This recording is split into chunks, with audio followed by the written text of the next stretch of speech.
Greetings fellow Decepticons, SoundBlaster1987 here, concluding my 3-part vlog of the Evil Ranger concept for March of 2022. This time I'll be directly comparing the differences between the American and Japanese versions of the same Evil Ranger. Just as a disclaimer, I'll only be using the Power Ranger era Evil Rangers, so no pre-Zero Ranger Evil forms like the Shadow Jetman team or anything like that will be mentioned here. So, without further ado, the first Evil Ranger from both the Japanese and American series was, of course, the Mighty Morphin Green Ranger, Tommy Oliver, aka DragonRanger from the Zyuranger series. The main difference between these two is that Tommy Oliver was a brand new student at Angel Grove High School who was abducted straight away by Rita Repulsa to become evil. Whereas, of course, Barai, the Dragon Ranger, was the older brother of the Red Ranger of the Zyuranger team, who had been corrupted by Witch Bandora, Rita Repulsa's Japanese counterpart. And of course, after he became a good guy again, Barai later got killed and resurrected later on in the Zyuranger series, which wasn't adapted into the storyline of Power Rangers. The next Evil Rangers were of course the Nezi Ranger team from Mega Ranger, or the Psycho Ranger androids from Power Rangers in Space.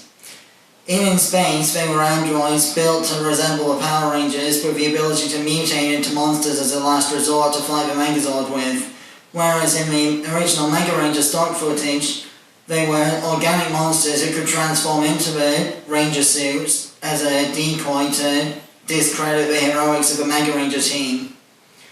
Because of the storyline changes between In Space and Mega Ranger, the Psycho Silver suit used by Zane, the Silver Space Ranger, as an undercover disguise was not part of the original Mega Ranger footage. Next, of course, we have the Wild Force Lunar Wolf Ranger, who shared a body with the Dukorg Zen Arcu at one point, or Gao Silver and Dukorg Roki as they were known in Gao Ranger. Although the Lunar Wolf Ranger was not known as a Silver Ranger officially in the American series because of him being part silver, part dark blue, he was called Gao Silver in the Japanese series, and the two also shared a Megazord as well as sharing a body like Quirrell and Voldemort in Harry Potter and the Philosopher's Stone. I'll do some vlogs on the Harry Potter franchise in future, but for now, I'm focusing back on the Evil Ranger concept. So, another set of Evil Rangers that were similar between the Japanese and American series were the Thunder Rangers from Power Rangers Ninja Storm, or the Go Rangers from Hurricane as they were known in Japan. Adopted siblings, the Thunder Rangers were corrupted to evil when the Thunder Ninja Academy was abducted by Lothor, the evil space ninja, and his gang of villains. Very similar to the way the Go Ranger story happened in the original Hurricane series. And of course I can't mention the Evil Ranger comparisons without going into detail about Dino Thunder White now, can I?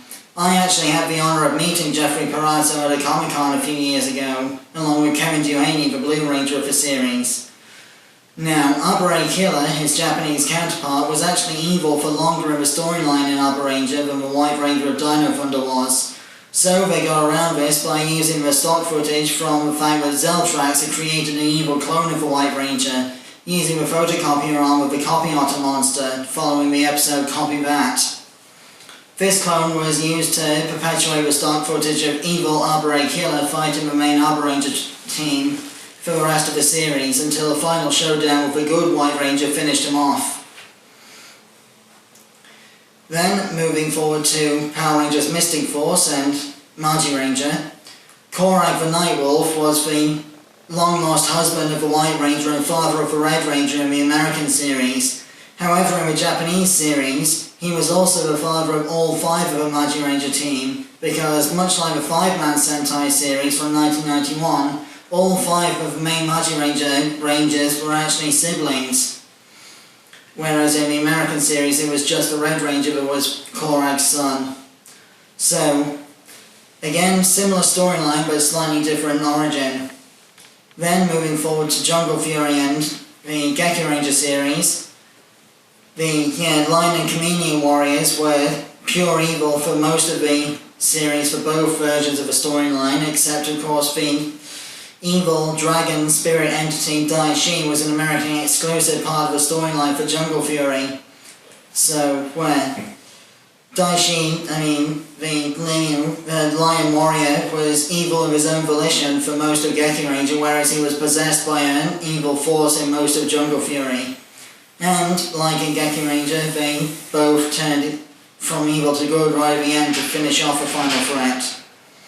Then, moving all the way forward to Dino Supercharge, we have the Silver Ranger Xenowing, who was known as Taurin in the DragonRanger series, who was stuck in a bit of a Jekyll and Hyde situation with his evil counterpart Mad Taurin, or Doomwing, because in the American series, Xenowing had been forced to touch the Dark Energem and split into Xenowing and Doomwing, and Doomwing stole the Silver Energem from Xenowing and put it in his sword so that the Silver Ranger couldn't use it anymore, thus allowing Doomwing to become the Silver Ranger because he was still part of Xenowing's body. Once the Rangers split them apart, however, Xenowing and Doomwing both lost the ability to morph until Xenowing got the Silver Energem back from Doomwing in a final duel in the episode Wings of Danger. This is not quite the way things happen in DragonRanger, however, because of course DragonRanger didn't use the Energems, only the batteries.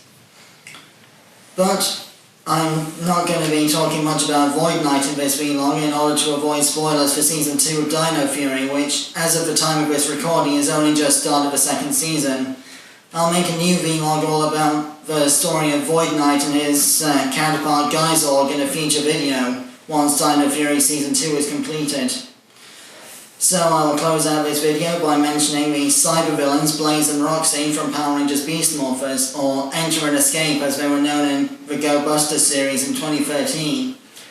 In addition to the Dark Buster corrupted Red Ranger suit that Blaze used in the Beast Morphers series, Enter, his Japanese counterpart, also stole the Gold Ranger's powers for a while, which of course was not adapted for Blaze.